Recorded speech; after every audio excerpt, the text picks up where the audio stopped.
मित्रों नमस्कार। Parameter of law के इस चैनल में मैं आपका मित्र रिटायर्ड जज अशोक शर्मा आपका हार्दिक अभिनंदन करता हूं। मैं इस चैनल पैरामीटर ऑफ लॉ में बहुत ही महत्वपूर्ण कानूनी विषयों पर मोटिवेशनल वीडियो, जनरल कुछ आस्पेक्ट जिन्हें लाइफ में जानना चाहिए, कानूनी जितने फ्रेटर्निटी लीगल फ्रेटर्निटीज जुड़े स्टूडेंट्स हैं, नए यंग एडवोकेट्स हैं, इन सभी के लिए छोटे छोटे विषयों को लेकर कानूनी विषय से के अलावा भी कुछ चीज़ें इस वीडियोस के माध्यम से आपके ज्ञान में ला रहा हूँ। और आप चैनल से जुड़े रहिए। जिन्होंने सब्सक्राइब कर लिया उनके लिए हृदय से आभारी हूँ। जिन्होंने चैनल सब्सक्राइब नहीं किया है वो चैनल सब्सक्राइब कर लें, बेल आइकॉन दबा दें, जिससे नए नए आने वाले नोटिफिकेशन आपको मिलते रहें। आज मैं आपको कोर्ट केस जीतने का एक सरल उपाय और कारण बताता हूँ। उसके लिए चैनल से जुड़ने के बाद इस वीडियो को शुरू से अंत तक देखिए। सारी जानकारी महत्वपूर्ण है, छोटी छोटी बातें हैं। प्रायः जीवन में कभी न कभी किसी व्यक्ति के द्वारा या तो किसी पर कोर्ट केस किया जाता है या कोई व्यक्ति उस व्यक्ति के ऊपर कोई कोर्ट केस झूठा, चाहे वो सिविल हो, क्रिमिनल हो, सही हो, सभी तरह के केसेस लगा दिए जाते हैं। अब यदि आपके द्वारा कोई केस लगाया गया है या आपके विरुद्ध कोई केस लगाया गया है तो उसमें आपको प्रायः कानूनी जानकारी की जरूरत होती है। वकील के माध्यम से ये कानूनी जानकारी आपको मिल सकती है। अपने केस में जब तक आप बहुत जानकार ना हो, वकील अवश्य रखिए, ऐसा मेरा सुझाव है। सभी वकील अच्छे होते हैं, उनकी कानूनी जानकारी, क्योंकि उनका ये लीगल प्रोफेशन है, कोर्ट ऑफिसर होते हैं, उनको कोर्ट में भी सम्मान मिलता है, समाज में भी सम्मान मिलता है। तो ये एक बात। फिर कोर्ट केस को जीतने के कई कारण और उपाय हैं जो मैं अब आपको प्रैक्टिकल एक्सपीरियंस के आधार पर बताता हूँ।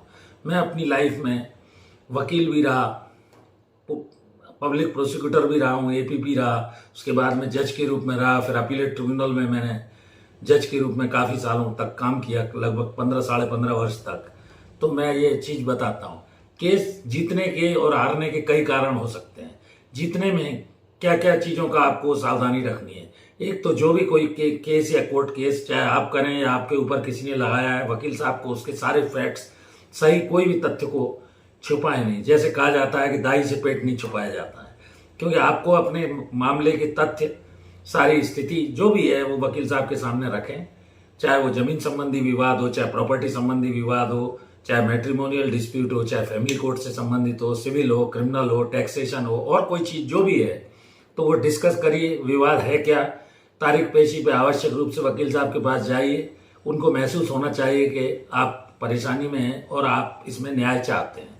तो इसके लिए आप नॉर्मल लाइफ में जब भी कोई विवाद आपके जमीन संबंधी, संपत्ति संबंधी, टैक्सेशन संबंधी, पारिवारिक संबंधी, अन्य कोई वादी प्रतिवादी के रूप में हो, चाहे वो कोई क्रिमिनल केस हो, जिम्मेवारी आपको लेनी पड़ेगी। आपको तारीख पेशी के पहले वकील साहब के ऑफिस जाइए, कल पेशी है, क्या तैयारी करनी है, कैसे क्या, उनको सारी बात बताइए, अवगत कराइए, इससे बचने के क्या उपाय हो सकते हैं।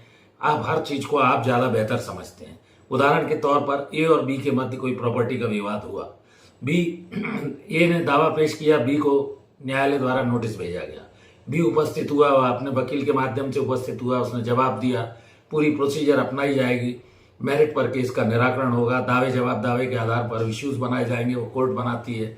फिर कोई दस्तावेज आपके अगर पक्ष में, वो सब वकील साहब को दीजिए, वो लिस्ट बनाकर कोर्ट में साक्ष्य के दौरान पेश करेंगे। मौखिक दस्तावेजी साक्ष्य आपकी भी ली जाएगी, आप पर कूट परीक्षण सामने वाला वकील करेगा, जिसे क्रॉस एग्जामिनेशन कहते हैं।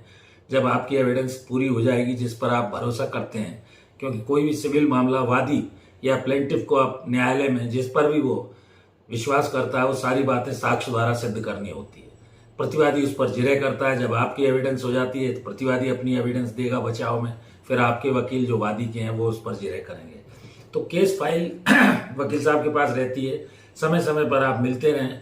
कई केसेस क्योंकि वकील साहब के पास रहते हैं, अगर आप ये सोच के बैठ गए कि मैंने मामला दे दिया है, वकील साहब अपने आप दे देंगे, अपने आप देख लेंगे, ऐसा नहीं होता है।